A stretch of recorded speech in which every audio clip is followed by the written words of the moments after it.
Olá pessoal, tudo bem?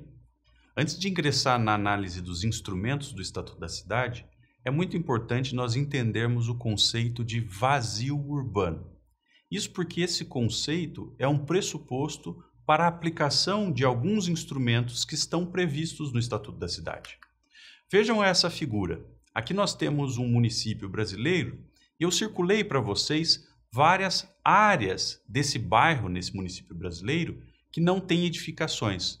Então vejam que interessante, nós temos uma área asfaltada, uma área servida de infraestrutura que custa bastante caro, mas nós temos vários espaços dentro desse bairro que não contém qualquer tipo de edificação e que, portanto, são espaços não utilizados pela população, são espaços não edificados e que acabam, em última instância, desperdiçando todos aqueles investimentos milionários que foram feitos na estruturação dessa área urbana.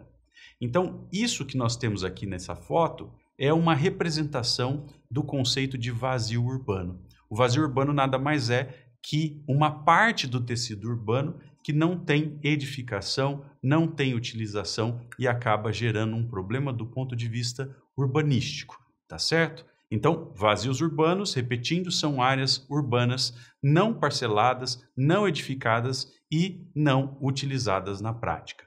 É óbvio que nós temos várias razões para explicar esse fenômeno. Uma das razões mais importantes tem relação com a nossa história inflacionária. Por muito tempo no Brasil nós tivemos uma inflação altíssima e muitas pessoas naquela época acabavam investindo em áreas urbanas para tentar proteger o seu patrimônio. E essas áreas eram compradas não exatamente para edificar uma casa, para edificar algum tipo de comércio, mas sim para proteger o patrimônio. Então, muito disso que nós temos nas cidades brasileiras tem relação com a nossa história, tem relação com o nosso passado e nós devemos, portanto, sempre contextualizar esse problema do vazio urbano. Agora, por que isso é tão problemático para nós no direito urbanístico? Bom, o problema é que essa área que não é edificada, que não é utilizada, acaba servindo muitas vezes apenas para especulação imobiliária e essa área acaba afetando a utilização ótima daqueles investimentos em infraestruturas que foram colocados ali naquele determinado bairro para trazer serviços públicos à população, para trazer utilidades à população. Então, isso significa que os vazios urbanos geram desperdício de vários investimentos que o poder público, com os tributos pagos pela coletividade, realizou em redes de infraestrutura, realizou em serviços básicos para a população, como saneamento básico, como iluminação pública, como asfaltamento e assim por diante. E, obviamente, tendo áreas que não são devidamente utilizadas, que não são devidamente edificadas, surge a partir daí uma pressão para o espraiamento do tecido urbano, para o espraiamento da cidade. Então vejam, a partir do momento em que eu tenho áreas não utilizadas em regiões centrais, que já tem muita infraestrutura, obviamente as pessoas que precisam de um espaço tenderão a se deslocar para novas áreas, para bairros novos e tudo isso, obviamente, vai exigir também novos investimentos de infraestrutura para levar serviços a essas populações que vão se espalhando pelo tecido urbano. Então, eu estou dizendo isso aqui simplesmente para dizer por que é que o direito urbanístico se preocupa tanto com esse fenômeno do vazio urbano. E isso é muito importante para nós, porque essa situação do vazio urbano é o que justifica uma série de instrumentos que nós temos na nossa legislação, sobretudo no Estatuto da Cidade. Vejam que esse problema especificamente pode ser combatido de inúmeras maneiras. Nós podemos aqui citar algumas soluções tradicionais. É possível que o Estado, para resolver um vazio urbano, se valha da desapropriação. É possível que o Estado se valha da arrecadação de bens vagos para aquelas edificações que não são utilizadas há algum tempo. É possível que o Estado se valha de consórcios imobiliários, ou seja, que utilize uma permuta com o proprietário para edificar naquela área e dar a função social. É possível que se pense na utilização de operações urbanas consorciadas para dar a devida utilização a essas áreas. E é possível também que se pense em algum tipo de política de fomento, tá certo? Agora, além desses vários mecanismos, O Estatuto da Cidade dá uma atenção especial a esse tema, sobretudo quando trata das diretrizes de desenvolvimento urbano e também quando trata de 3 instrumentos específicos que eu já vou mencionar.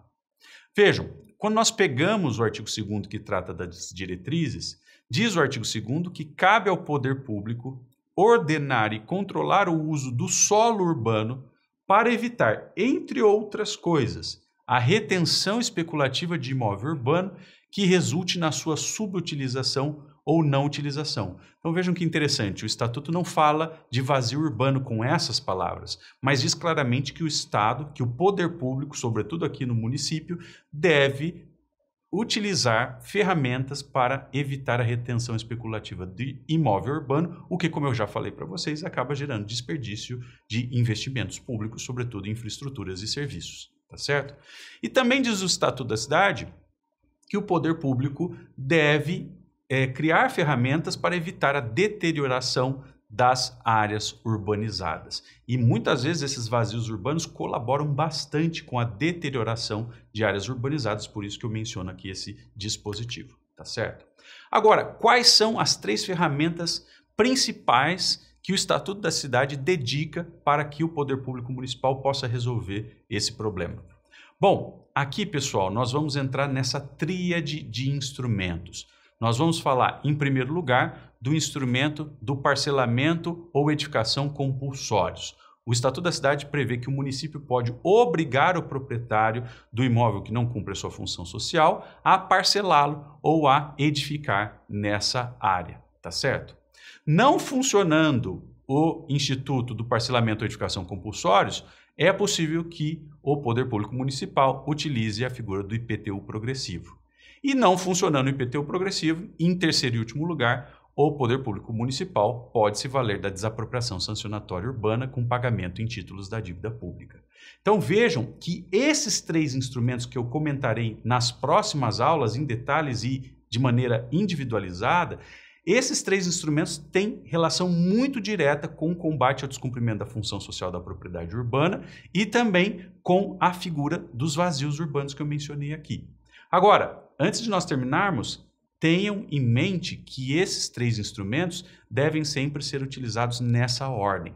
Se o município se depara com uma propriedade urbana que descumpre a função social porque não é edificada, não é utilizada, o município não pode, de imediato, aplicar a desapropriação sancionatória urbana. Ele precisa passar inicialmente pelo parcelamento obrigatório ou edificação obrigatória, depois pelo IPTU progressivo e só então chegar na desapropriação sancionatória. Da mesma forma, o município não pode aplicar de uma vez, de imediato, o IPTU progressivo. Ele tem que passar necessariamente pelo parcelamento ou edificação compulsórios. Então, tenham em mente, isso é muito importante, que esses 3 instrumentos têm que ser utilizados nessa ordem.